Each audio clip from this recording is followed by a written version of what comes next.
Download this code from codegive.com, link in the description below.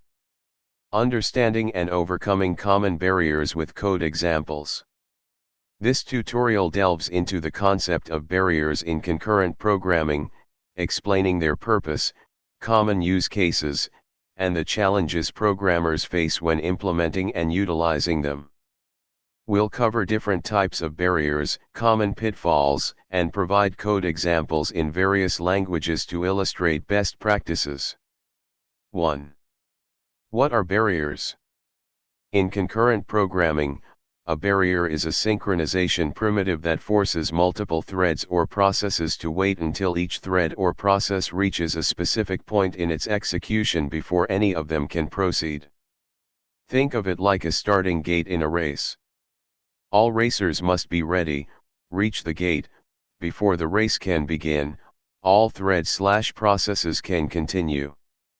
Key characteristics of barriers ****. Synchronization point ** barriers define a specific point in the program's execution where all participating threads/processes must meet. Waiting/blocking threads/processes arriving at the barrier before others are blocked, waiting for the remaining participants to arrive. Collective operation ** A barrier is a collective operation. It involves a group of threads/processes working together. Reusable, often many barrier implementations allow for reuse. Once all threads/processes have passed through the barrier, it can be reset and used again in subsequent iterations. 2. Use cases for barriers.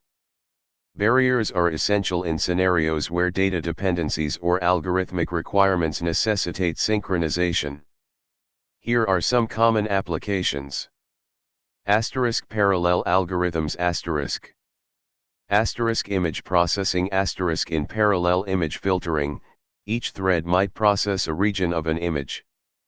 A barrier ensures that all regions are processed before merging the results. Scientific simulations in simulations, time steps are often divided among multiple threads. A barrier guarantees that all threads complete a time step before moving on to the next. Data analysis in parallel data analysis, threads might process chunks of data. A barrier ensures that all threads have finished processing their respective chunks before aggregation or further analysis.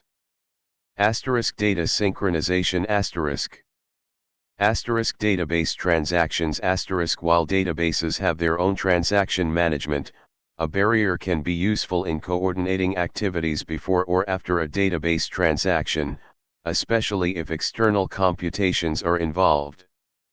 Cache coherence in custom memory management systems or high-performance computing scenarios, barriers can help ensure data consistency across threads, ensuring that all threads see the most up-to-date version of the data.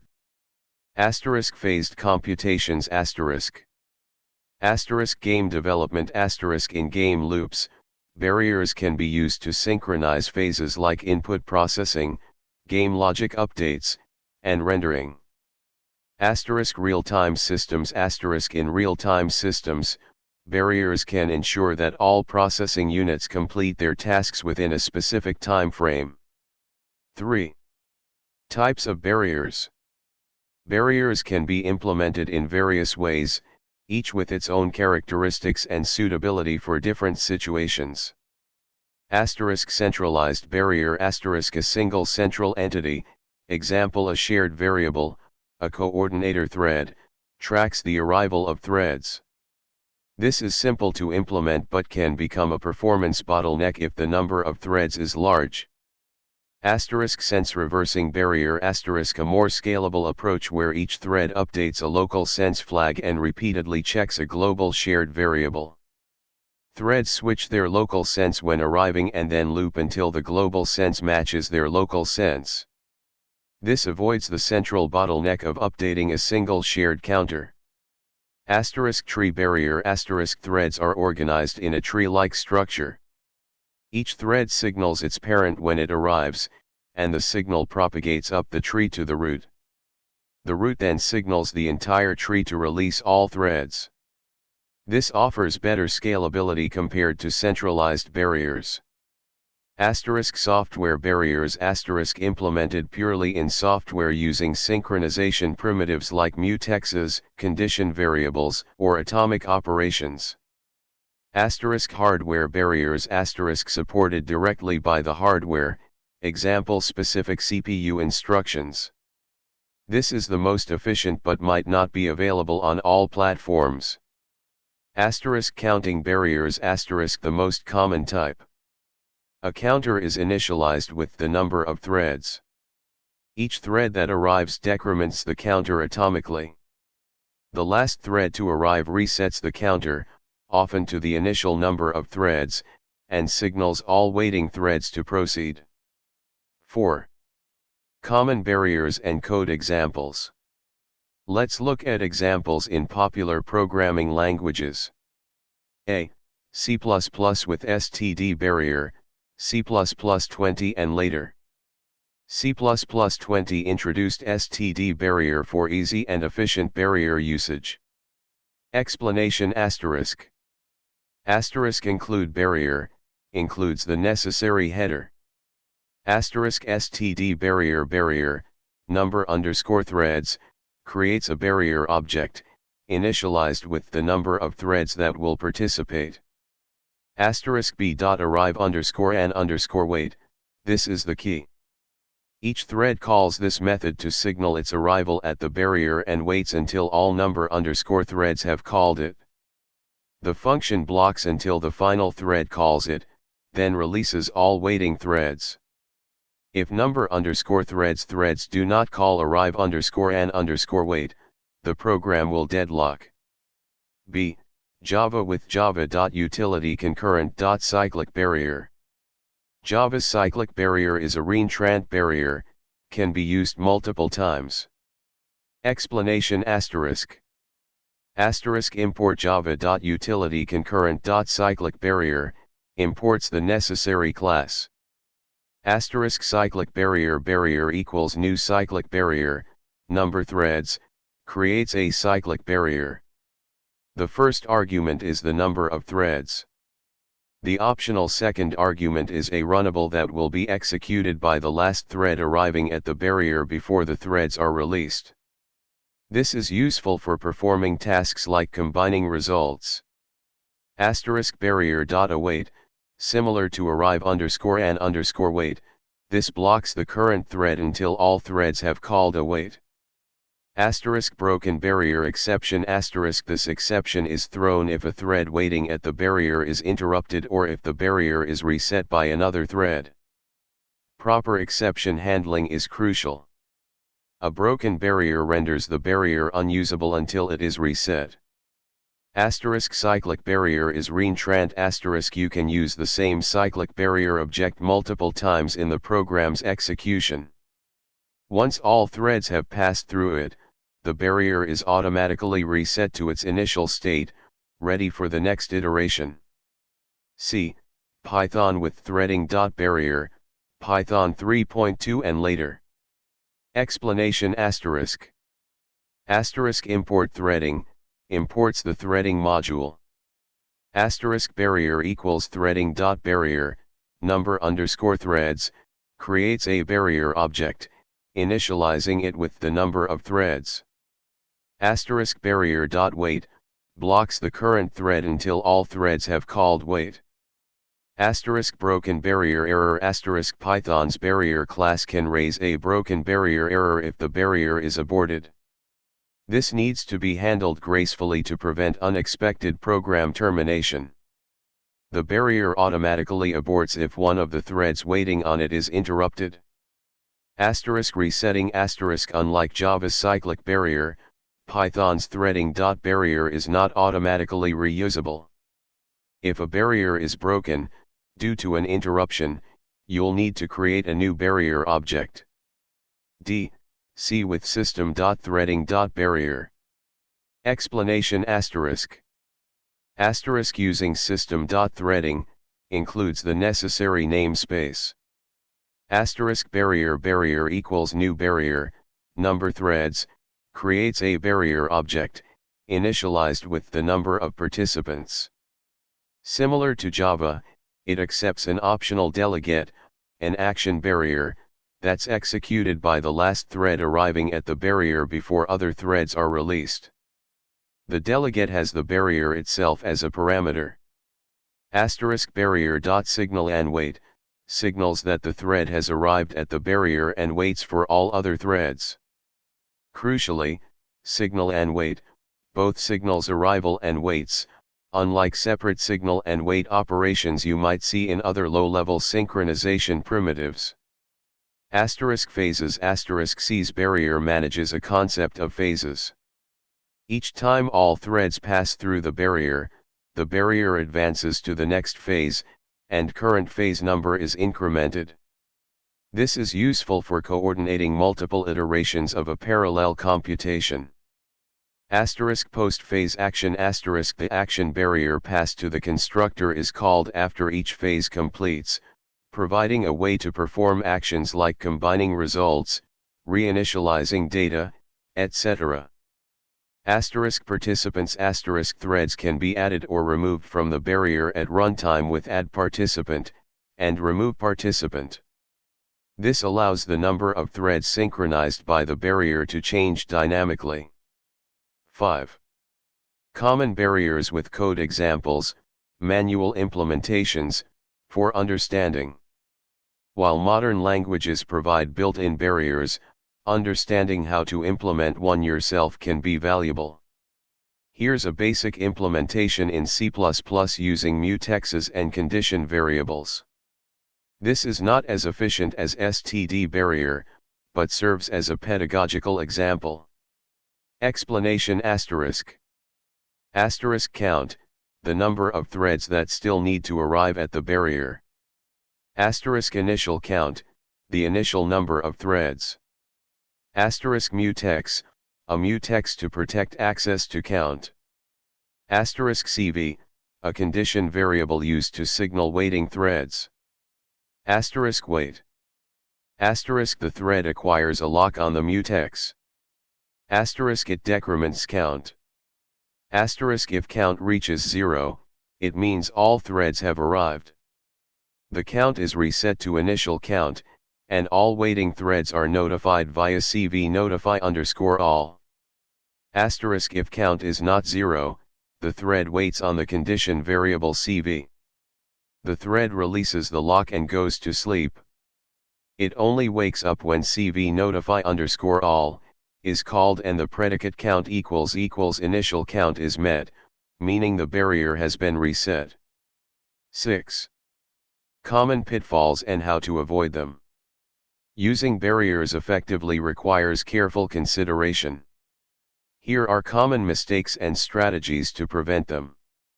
Deadlock cause if the expected number of threads does not reach the barrier, the threads will wait indefinitely, resulting in a deadlock. Prevention ensure all threads participate. Double check that the correct number of threads is launched and that each thread executes the wait operation. Error handling implement proper error handling to catch exceptions or unexpected conditions that might prevent a thread from reaching the barrier. A timeout mechanism on the wait operation can help detect deadlocks. Debug thoroughly. Use debugging tools to verify the execution flow and ensure that all threads are progressing as expected. Starvation cause a thread might be repeatedly delayed or preempted before it can reach the barrier, preventing the other threads from proceeding. Prevention fair scheduling ensure that the underlying operating system or runtime environment provides fair scheduling to prevent threads from being starved. Consider using thread priorities judiciously, but sparingly, as improper use can cause starvation. Minimize lock contention. Reduce lock contention in the critical sections of code leading up to the barrier. Long-held locks can delay threads and increase the chance of starvation. Broken barrier. Cause in some barrier implementations, example Java's cyclic barrier, interrupting a waiting thread or resetting the barrier can break the barrier, making it unusable. Prevention proper exception handling catch broken barrier exception in Java and broken barrier error in Python and take appropriate action, example recreate the barrier or terminate the program. Avoid unnecessary interrupts minimize the use of thread interrupts, as they can unexpectedly break the barrier. Performance bottleneck cause a centralized barrier implementation can become a performance bottleneck if the number of threads is large. Prevention choose the right barrier type consider using more scalable barrier implementations like sense reversing barriers or tree barriers. Optimize critical sections reduce the amount of time spent in the critical sections of code leading up to the barrier. Hardware acceleration explore hardware supported barriers if available on your platform. Incorrect thread count cause initializing the barrier with the wrong number of threads. Prevention always double check that the thread count used to initialize the barrier matches the actual number of threads participating. Consider using a constant or a variable to define the thread count consistently throughout the code. Prefer compile time constants when possible to enable compiler optimizations. Reusing a barrier incorrectly, non-cyclic barriers. Cause attempting to reuse a barrier that's not designed for reuse, like Python's threading barrier after it's been broken, will likely lead to deadlocks or unexpected behavior. The barrier will remain in a broken state, and subsequent wait calls will likely raise errors. Prevention check barrier type understand whether the barrier implementation you're using is designed to be reusable or not. Consult the documentation. Reinitialize when necessary. If using a non-reusable barrier, create a new instance of the barrier before each phase of execution. Use cyclic barriers, where available. If you need reusability, prefer barrier implementations specifically designed for it, such as Java's cyclic barrier. Unbalanced workload cause if some threads take significantly longer to reach the barrier than others, the faster threads will spend a lot of time waiting, reducing overall performance. Prevention load balancing distribute the workload evenly among threads to minimize the waiting time at the barrier. Dynamic load balancing techniques can adapt to changing workloads. Adaptive barriers, advanced in some advanced scenarios, adaptive barriers can be used. These barriers dynamically adjust their behavior based on the observed arrival times of threads. 7. Best practices. Choose the right barrier type. Select a barrier implementation that suits the specific requirements of your application. For simple scenarios, a centralized barrier might be sufficient. For large-scale parallel applications, consider more scalable options like sense-reversing barriers or tree barriers. Initialize barriers correctly. Ensure that the barrier is initialized with the correct number of threads. Handle exceptions gracefully. Implement robust exception handling to catch potential errors, such as broken barrier exception or broken barrier error. Avoid unnecessary waiting. Minimize the waiting time at the barrier by balancing the workload and optimizing critical sections. Document your code. Clearly document the purpose of the barrier and the expected behavior of the threads involved. This will make it easier to maintain and debug the code. Test thoroughly. Test your code thoroughly to ensure that the barrier is working correctly and that there are no deadlocks, starvation issues, or performance bottlenecks. 8. Advanced topics, brief overview. Fusible barriers. These combine the functionality of a barrier and a fuse.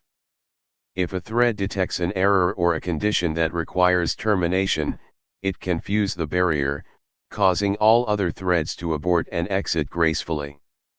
Combines synchronization primitives. Barriers are often used in conjunction with other synchronization primitives like mutexes, semaphores, and atomic operations to achieve more complex synchronization patterns. Custom barrier implementations. For highly specialized use cases, you might need to implement a custom barrier that is tailored to the specific requirements of your application. This is generally only necessary when standard barrier implementations are insufficient. Conclusion: barriers are a fundamental synchronization primitive in concurrent programming, enabling coordination and synchronization between multiple threads or processes. Understanding the different types of barriers, their use cases, and the common pitfalls associated with their use is crucial for writing correct and efficient parallel programs. By following the best practices outlined in this tutorial, you can effectively leverage barriers to build robust and scalable concurrent applications. Always consult the documentation for your specific language and platform to understand the nuances of the available barrier implementations.